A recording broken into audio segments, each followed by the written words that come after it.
So hello traders, welcome back to your channel. Traders, आज की इस वीडियो में हम लोग डिस्कस करेंगे ऑप्शंस का एकदम बेसिक्स। क्या होते हैं ऑप्शंस, क्या होते हैं कॉल, क्या होते हैं पुट, एकदम डिटेल में जानेंगे और क्या इसके पीछे का मतलब भी होता है ये भी जानेंगे। ठीक है, तो ऑप्शंस के बेसिक्स में आपको हम लोग समझते हैं। ठीक है, ऑप्शन बेसिक।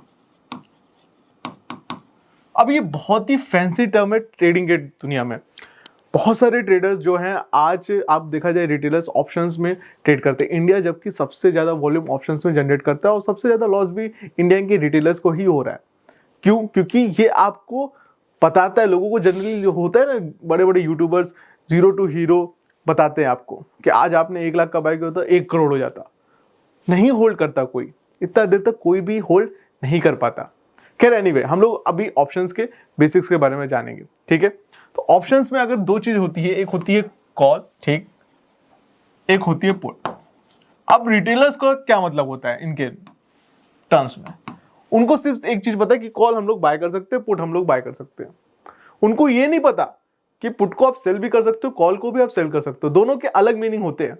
कॉल तो बाय करते हैं कि भाई हाँ हो सकता है कॉल बाय करते हैं, मार्केट ऊपर जाएगी कॉल बाय करते हैं। कभी कभी कुछ ऐसा भी हो जाता है कि भाई वो लोग कॉल सेल भी कर सकते हैं, उनको पता ही नहीं चलता।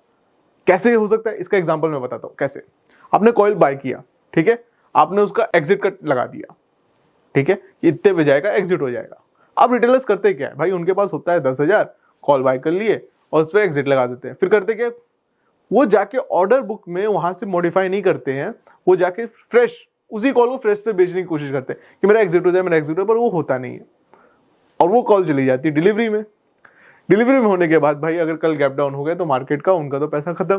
तो इस तरीके से भी वो लोग लॉस करते हैं। बहुत सारे ट्रेडर्स को पता ही नहीं है कि कॉल को कब बाय करना चाहिए या पुट को कब बाय करना चाहिए, पुट को कब सेल करना चाहिए, क्या क्या बेस्ट उनके लिए, बाइंग बेस्ट है कि सेलिंग बेस्ट है, ये भी नहीं पता। लोग जनरली सोचते हैं कि भाई 10 रुपए का ऑप्शन है, एक बाय कर लेता हूं, मेरा 2500 रुपए जाएगा, किस्मत रही तो 1000 पहुंच जाएगा। बट आप खुद सोचिए, आपने 250 रुपए लगाए, आपने अगर उस पर 500 रुपए कमाए तो आप अपना 2x निकाले, बट लोगों को 500 में खुशी नहीं मिलती। ठीक है, तो ये दिक्कत है। पर हम लोग ऑप्शंस की बेसिक्स की बात करें तो होता है कॉल, एक होता है पुट। अब हम लोग कॉल को तब बाय कर सकते हैं, इसमें भी दो चीज आती है। ठीक है, एक होता है बाय, एक होता है सेल।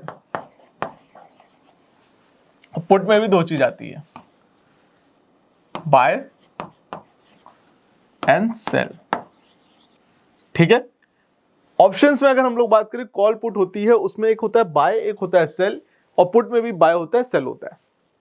व्यू क्या होता है कॉल की अगर हम लोग बात करें तो एक कॉल जब बाय होती है तो ट्रेडर्स का व्यू होता है बुलिश, और जब फ्रेश कॉल को सेल किया जाता है, ठीक है, तो बेरिश होता है। बेरिश का मतलब, कॉल बाय का अगर हम लोग बात करें बुलिश का, तो मार्केट ऊपर की साइड जाएगी, मार्केट में उसको तेजी लग रही है। बट अगर बेरिश की बात करें तो मार्केट में कॉल सेलिंग का मतलब ये होता है कि मार्केट एक पर्टिकुलर लेवल को क्रॉस नहीं कर पाएगी। वो पूरी तरीके से बेरिश नहीं, मार्केट गिर जाएगी तो मैं कॉल बेच रहा हूं, ठीक है, मैं तो भाई फ्यूचर बेचूंगा ना, फिर तो इस पर्टिकुलर लेवल को क्रॉस नहीं कर सकती इस वीकली एक्सपायरी में, ठीक है, इस अगले वीक की एक्सपायरी में। ठीक, अब यहां से एक्सपायरी टर्म आता है। देखिए, हर एक ऑप्शंस की, ठीक है, एक एक्सपायरी होती है। ठीक, वीकली होती है, मंथली होती है, ठीक है, आगे चल के 2 मंथ की भी होती है। ठीक, जैसे जैसे लिक्विडिटी मिले। वीकली में क्या होता है, मान लीजिए अब हर इंडेक्स अलग अलग है, तो उसमें हर इंडेक्स की अलग अलग एक्सपायरी। जैसे मिड कैप की एक्सपायरी मंडे को है, बैंकेक्स की एक्सपायरी मंडे को है, ठीक है, सेंसेक्स की एक्सपायरी फ्राइडे को है। तो ये एवरी वीक होता है। ठीक है, जो बहुत पॉपुलर पहले से आ रहे हैं वो क्या है, आपका निफ्टी है, बैंक निफ्टी है, जो कि पहले एवरी वीक ऑफ थर्सडे को होती थी, पर अब ऐसा नहीं है। हर इंडेक्स की अलग अलग एक्सपायरी है। मंडे को आपका बैंकेक्स और मिड कैप है, ठीक है, तो every Monday Bankex mid cap में एक्सपायर होगा। ठीक है, तो ये हर एक ऑप्शन की जो एक्सपायरी होती है, within that limit you have to decide कि भाई अगर मैं इस ऑप्शन को खरीद रहा हूं तो अगर ये इस लिमिटेड एक्सपायरी में ये ऊपर गया तो मुझको प्रॉफिट होगा, अदरवाइज टाइम डीके जो मेरा आपका दुश्मन है वो उसको प्रीमियम को खा जाएगा। तो ये चीज आपको ध्यान में रखते हुए ऑप्शंस को बाय करना होता है। चलिए, हमारे प्रीवियस वाले पे आ जाते। तो बाय का मतलब बुलिश। अब अगर मार्केट देखिए इसमें व्यू बनाइए कि भाई बाय तो कर लिया, मार्केट ऊपर जा रही है, मैंने 50 रुपए का बाय किया, पर अगर मार्केट धीरे धीरे जा रही है तो एवरी डे मार्केट में उसके प्रीमियम धीरे धीरे धीरे गिरेंगे। आपके लेते मार्केट ऊपर गई तो प्रीमियम बहुत तेजी से भागेंगे, पर आपके लेते नहीं 2 दिन बाद गई तो प्रीमियम में उतनी तेजी से मार्केट नहीं भागेगा। मार्केट भले ही भागा हो, प्रीमियम उतनी तेजी से नहीं रिएक्ट करेगा। क्यों? क्योंकि आपने वीकली एक्सपायरी ली है और उसमें डिके आ सकता है। चलिए ठीक है, अब इसी में आता है बेरिश।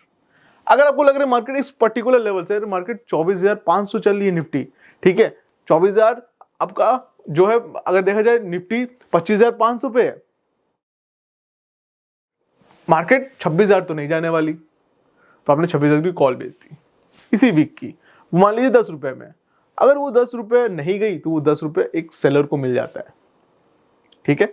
तो ऑप्शन सेलर जो होता है वो प्रीमियम रिसीवर होता है, और ऑप्शन बायर जो होता है वो प्रीमियम गिवर होता है, वो प्रीमियम देता है, ठीक है। एक चीज याद रखिएगा, ऑप्शन सेलर प्रीमियम पाता है, उसका मैक्स प्रॉफिट जो है ऑप्शन सेलर का 10 रुपए जो पा रहा है वही हो सकता है, लेकिन ऑप्शन बाय का मैक्सिमम प्रॉफिट हो सकता है, अनलिमिटेड प्रॉफिट होता है।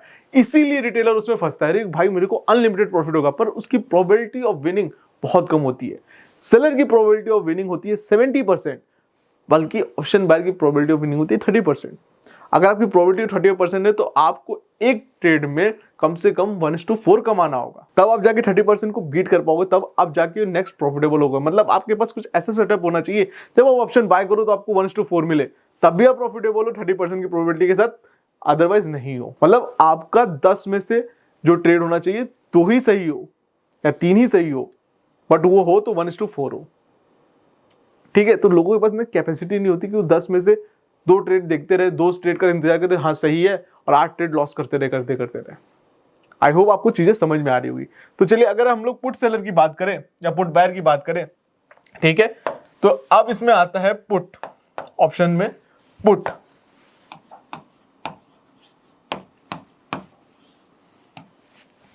तो पुट का हो गया पुट बायर। इसका व्यू क्या होता है? इसका व्यू होता है बेरिश। भाई मार्केट नीचे की साइड गिर सकता है, इसका व्यू होता है बेरिश। और पुट सेलर का व्यू होता है, ठीक है, बुलिश, कि मार्केट इस पर्टिकुलर लेवल को तो बीट नहीं कर सकता, इस पर्टिकुलर लेवल के नीचे नहीं रह सकता, उसको ऊपर ही आना है। तो इसी को कहते हैं पुट सेलर। उसको तेजी लग रही है, मान लीजिए मार्केट अभी 25,500 पे है, आपको लगता है 25,000 तो मार्केट इस एक्सपायरी पे नीचे नहीं तोड़ेगा, तो आप 25,000 की पुट को सेल कर दोगे। अब मार्केट अगर 25,000 की पुट को नीचे नहीं तोड़ा तो आपको पूरा का पूरा प्रीमियम रिसीव हो जाएगा, ठीक है। और अगर तोड़ दिया तो फिर आपके कपड़े फट जाएंगे, क्योंकि पुट सेलर को या फिर ऑप्शन सेलर को सबसे ज्यादा मैक्स लॉस होने का होता है। उसको जो प्रॉफिट है वो लिमिटेड रहेगा, भाई 10 ही रुपए मिल सकते हैं, लेकिन उसको लॉस अनलिमिटेड हो सकता है, बट उसकी विनिंग प्रोबेबिलिटी ज्यादा होती है, उसको गारंटीड मिलेंगे, क्योंकि जो ऑप्शन सेलर होता है उसको प्रीमियम रिसीव होता है, क्योंकि जो थीटा डीके होता है उसका फ्रेंड होता है। ऑप्शन बायर का थीटा डीके नहीं होता है फ्रेंड। क्या होता है थीटा, क्या होता है गामा, ये सबके ऊपर डिटेल वीडियो बनेगी, आप उसकी चिंता मत करिएगा। आई होप आपको ऑप्शंस में बेसिक समझ में आया होगा कि कॉल पुट होता क्या है, ठीक है। ऑप्शन क्या होता है? ऑप्शन एक कॉन्ट्रैक्ट है बायर और सेलर के बीच में। अब बायर सेलर कौन है? आप बायर है, मैं सेलर हूं, मान लीजिए, ठीक है। तो आपके बीच में हमारे बीच में कॉन्ट्रैक्ट बन गया। कौन सा कॉन्ट्रैक्ट? एक्सपायरी का भैया, कि इस एक्सपायरी पे मार्केट यहां से नीचे नहीं जाएगी, तो मैंने क्या किया, आपको सेल कर दिया ऑप्शन। आपने क्या प्रेडिक्ट किया कि जाएगी, तो आपने बाय कर लिया ऑप्शन, ठीक है। या फिर कॉल का जो है कॉन्ट्रैक्ट बना, मैंने एज अ कॉल सेलर को सिलेक्ट किया कि एक्सपायरी 26,000 के नीचे होगी, मैंने आपको ऑप्शन को सेल कर दिया, आपने कॉन्ट्रैक्ट को बाय कर लिया, ठीक है, कि भाई 26,000 तो जानी है, तो मैंने उस ऑप्शन को सेल कर दिया, मैंने 100 रुपए पे आपको सेल किया, आपने 100 रुपए पे बाय कर लिया। अब आपका मैक्स लॉस थे सिर्फ 100 रुपए, मेरा मैक्स लॉस अनलिमिटेड है, क्योंकि अगर मैं गलत हुआ तो वो 26 जो ऑप्शन 100 रुपए का वो बढ़ता ही जाएगा, बढ़ता ही जाएगा, ठीक है। बट अगर आप गलत हुए तो आपको सिर्फ 100 रुपए का लॉस होगा। अगर मार्केट उस पर्टिकुलर एक्सपायरी में, मान लीजिए मैंने नेक्स्ट वीक की एक्सपायरी रख ली निफ्टी की, भाई निफ्टी अगले एक्सपायरी में, क्योंकि आपका देख लीजिए 26 सितंबर को अगर 26,000 मार्केट नहीं गई तो एज अ ऑप्शन सेलर मुझको बेनिफिट हो जाएगा, आपको लॉस हो जाएगा, पर अगर चली गई तो आपको प्रॉफिट होगा मैक्स और मुझको हो जाएगा लॉस मैक्स, ठीक है। तो ऑप्शन एक कॉन्ट्रैक्ट है। अब ये कॉन्ट्रैक्ट मतलब कोई लिखित नहीं होता, ये at the back of the trading terminal चलता रहता है, ठीक है, एनएससी की वेबसाइट में चलता रहता है।